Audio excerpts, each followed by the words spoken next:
दूसरा अध्याय। नारद जी बोले, हे राजन, बैसाख के समान कोई महीना नहीं है। समय युग के समान दूसरा युग नहीं है। वेद के समान शास्त्र नहीं है। गंगा जी जैसा कोई तीर्थ नहीं है। जल दान के समय समान दूसरा दान नहीं है। भार्या के समान दूसरा सुख नहीं है। खेती के समान खेती जैसा कोई धन नहीं है और जीवन के समान कोई लाभ नहीं है। उपवास जैसा दूसरा तप नहीं है। दान जैसा सुख और दया के समान दूसरा धर्म तथा नेत्रों के समान कोई ज्योति नहीं है। भोजन के समान कोई तृप्ति, खेती के समान कोई व्यापार, धर्म के समान कोई हितकारी मित्र नहीं और सत्य के समान कोई यश नहीं है। आरोग्य समान कोई हर्ष, केशव के समान कोई रक्षक, माधव के तुल्य संसार में कोई पवित्र नहीं है। ऐसा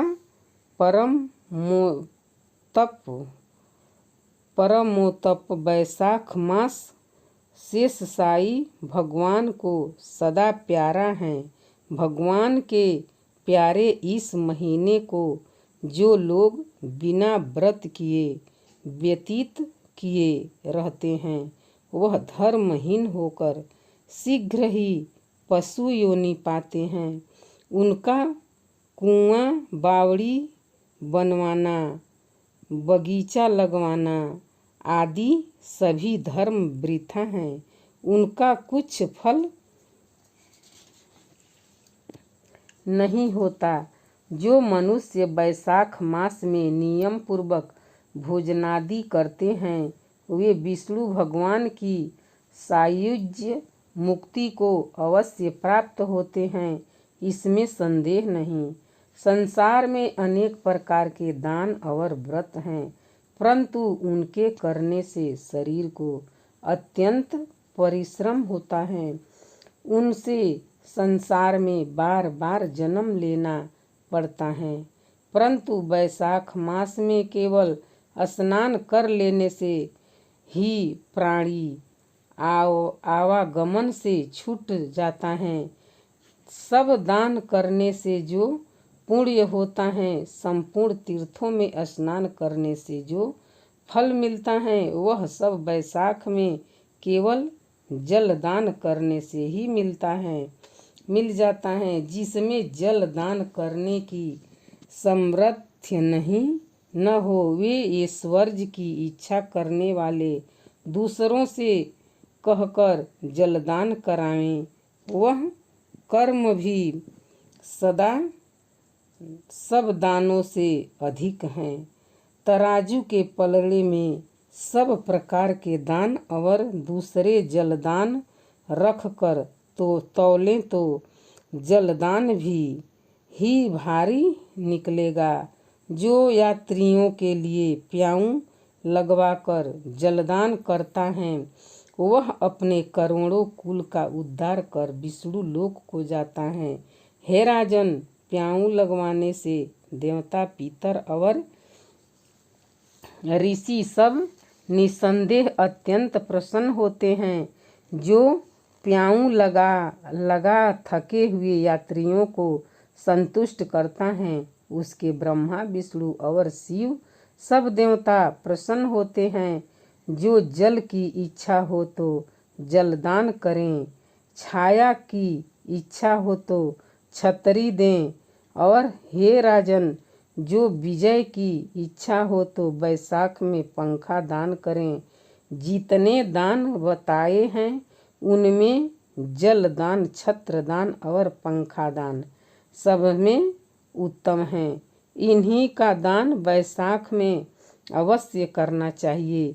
जो बैसाख के महीने में कुटुंबी ब्राह्मणों को जल से भरा घड़ा नहीं देता, वह चातक की योनि पाता है।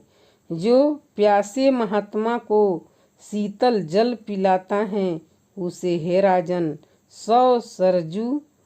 100 राज सूर्य यज्ञ करने का फल मिलता है। जो धूप परिश्रम और पसीना से व्याकुल ब्राह्मण को पंखा से हवा करता है वह सब पापों से रहित होकर गंगा गरुड़ के समान हो जाता है। जो मनुष्य बैसाख में ब्राह्मण को पंखा नहीं देता वह अनेक प्रकार के व्रत रोग से पीड़ित हो नरक भोगता है। जो थके ब्राह्मण की वस्त्र से हवा करता है वह सब पापों से छूट विष्णु भगवान की सायुज्य मुक्ति पाता है। जो शुद्ध मन से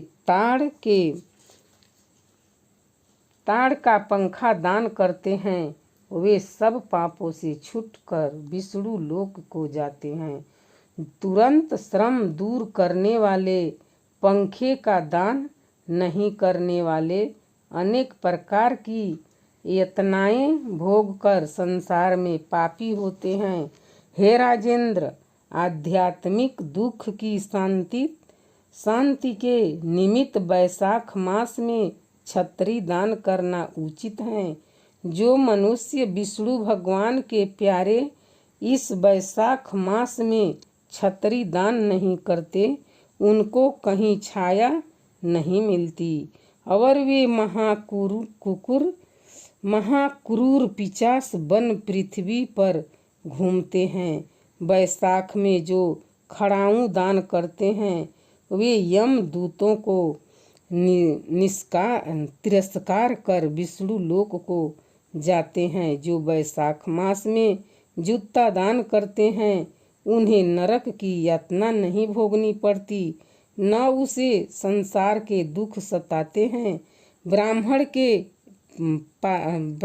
के याचना करने पर खड़ाऊ दान करने वाला पृथ्वी पर करोड़ों जन्म तक राजा होता है। जो मार्ग में श्रम को दूर करने के लिए स्थान बनवाता है उनका फल वर्णन करने में ब्रह्मा भी असमर्थ हैं। दोपहर को जो कोई अतिथि या ब्राह्मण मिले उसको भोजन कराने का फल ब्रह्मा भी क्षोभ कल्प वृक्ष गौओं में कामधेनु नागों में शेष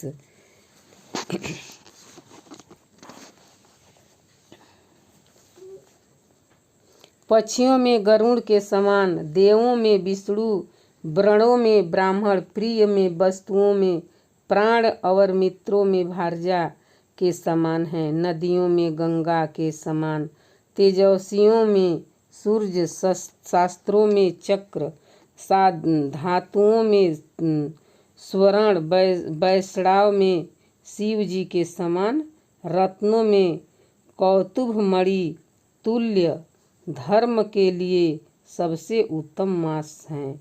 इस मास के समान विष्णु भक्ति उत्पन्न करने वाला और कोई महीना नहीं है। मेष की संक्रांति बैसाख मास में सूर्योदय से पहले जो मनुष्य स्नान करता है उससे विष्णु भगवान लक्ष्मी जी सहित अत्यंत प्रसन्न होते हैं।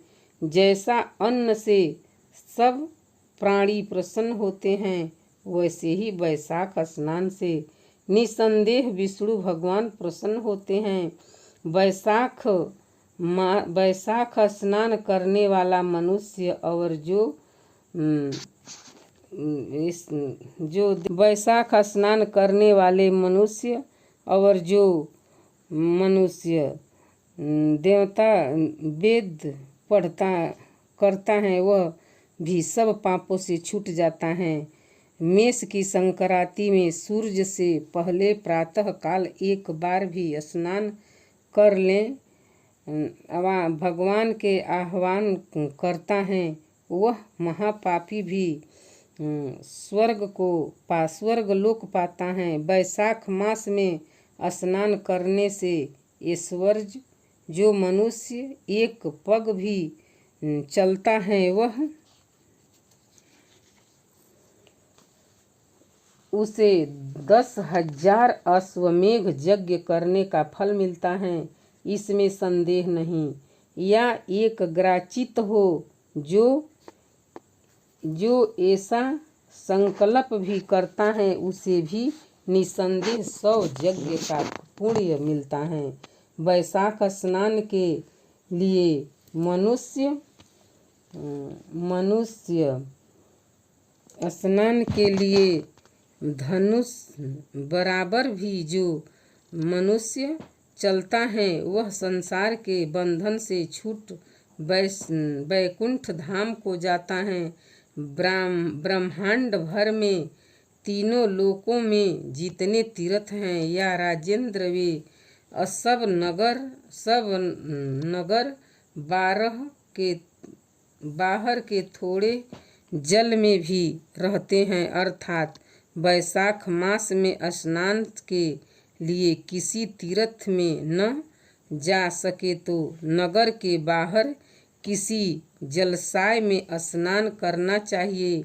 यम की आज्ञा से शास्त्रों में लिखे पाप उसी समय तक गरजते हैं जब तक मनुष्य वैशाख स्नान नहीं करता। हे राजन, विष्णु भगवान की आज्ञा से वैशाख मास में तीर्थ आदि के अधिष्ठ देवता सूर्योदय से 6 घड़ी तक जल के बाहर खड़ा रहते हैं। इनके हित के लिए ठहरते हैं। हे राजन, तभी जो लोग स्नान के लिए नहीं ठहरते दारुण श्राप दे। जो लोग स्नान नहीं करते उसको दारुण श्राप दे अपने स्थान को चले जाते हैं। इसीलिए वैशाख स्नान अवश्य करना चाहिए।